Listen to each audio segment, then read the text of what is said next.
Hey guys, welcome back to the Interceptor. We're here with Alliance War Season 54, number 8, and AOH has matched up against Jugg2. I don't know what their actual alliance name is, but I'm just going to call them that.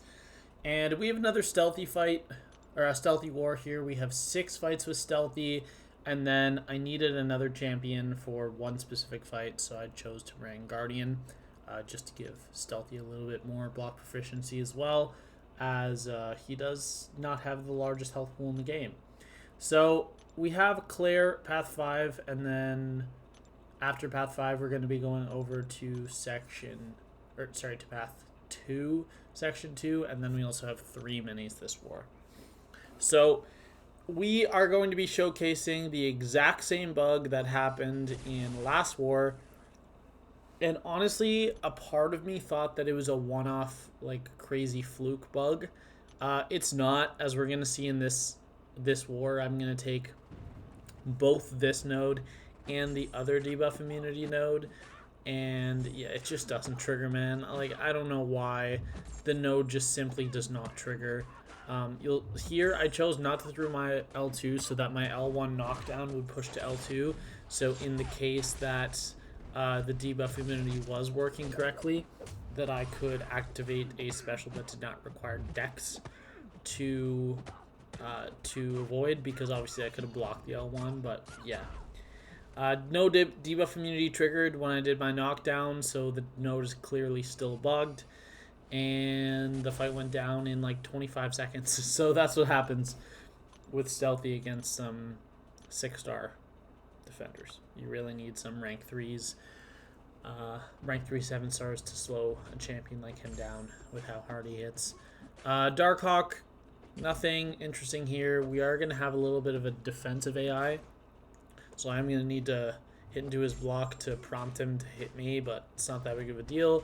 We are simply going to use our L1.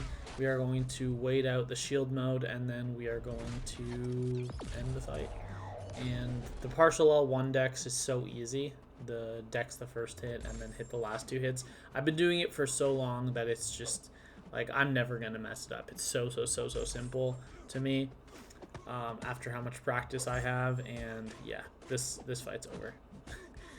We literally had to bait 2 specials and the fight went down in 40 seconds. So another easy placement, but I understand the logic behind placing tactic champions on Path 5, because obviously all of the debuffs from the attacker tactic are going to get shrugged off when the protection goes away, but luckily Stealthy pauses that.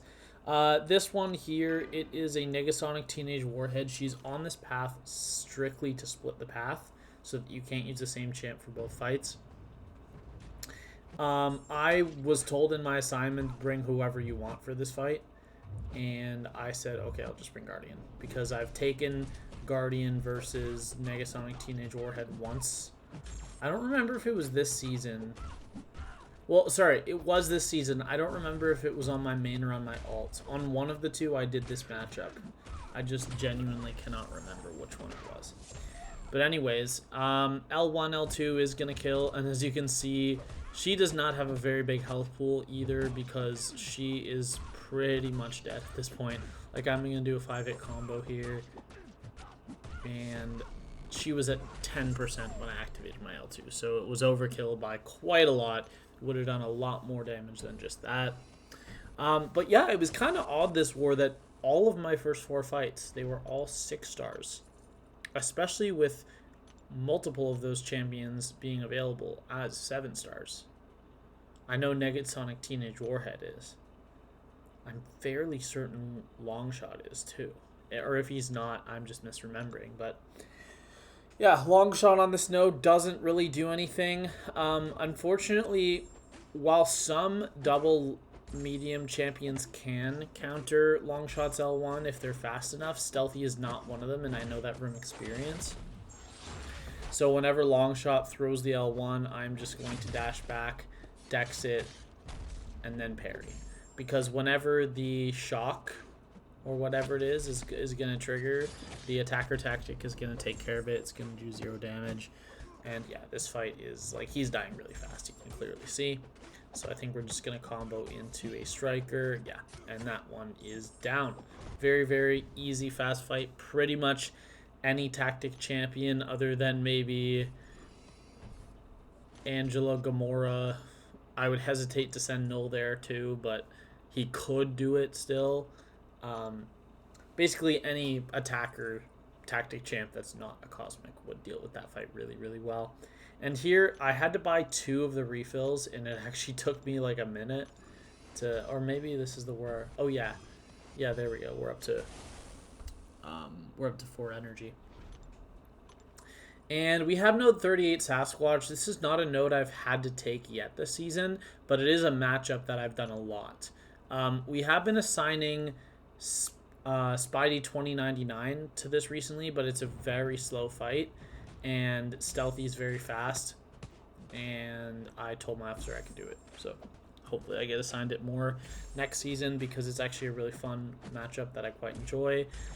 We are going to push to L1. This is something that I learned throughout all of my reps of having taken this fight before, is that at the very start of the fight, it's best to push to L2.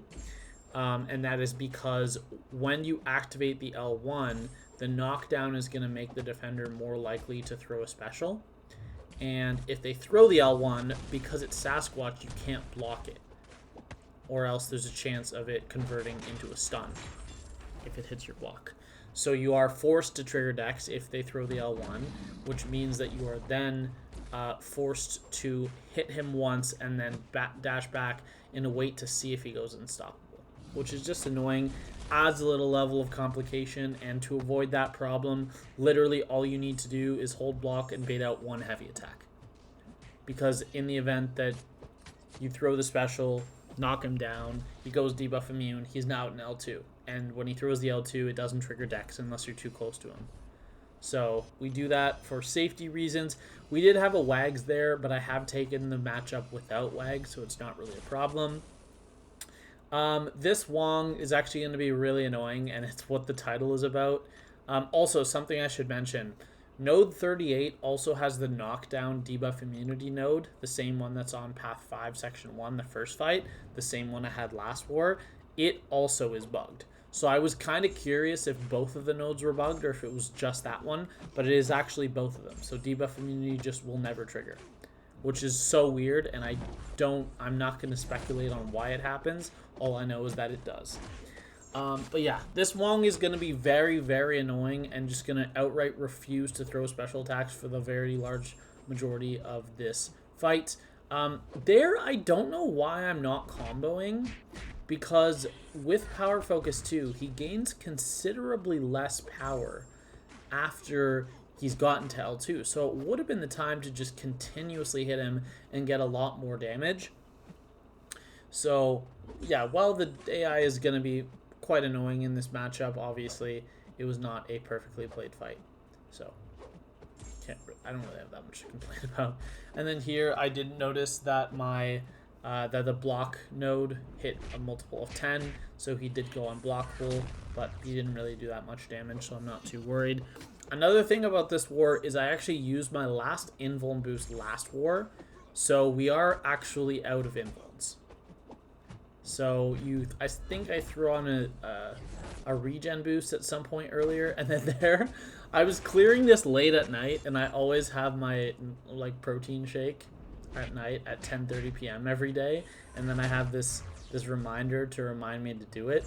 And because I'm usually not recording at the time, I didn't know that phone alarms bypass do not disturb, because I had do not disturb on.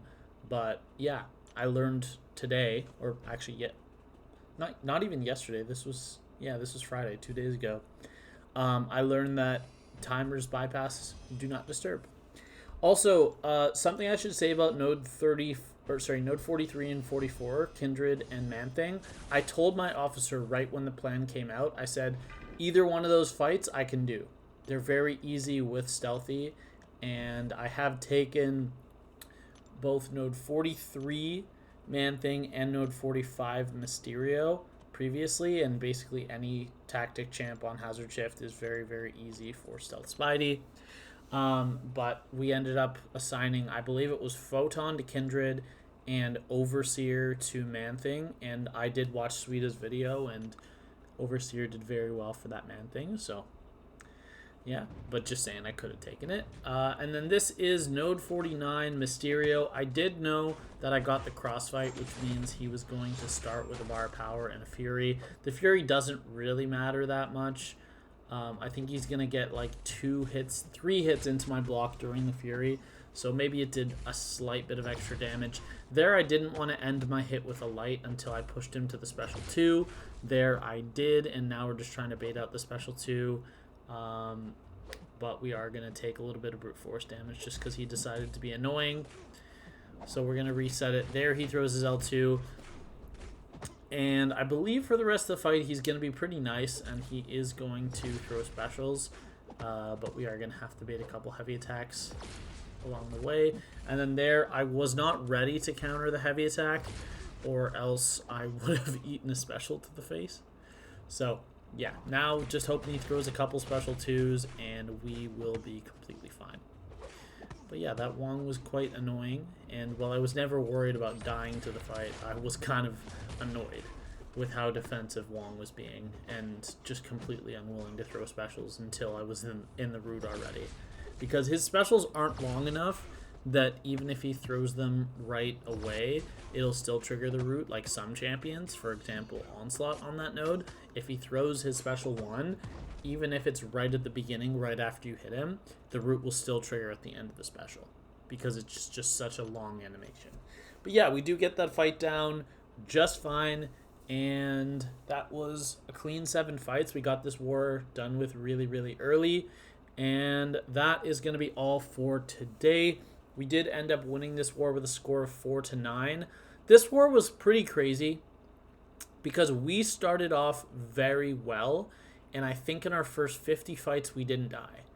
And then in the following 10 fights, we died 3 times.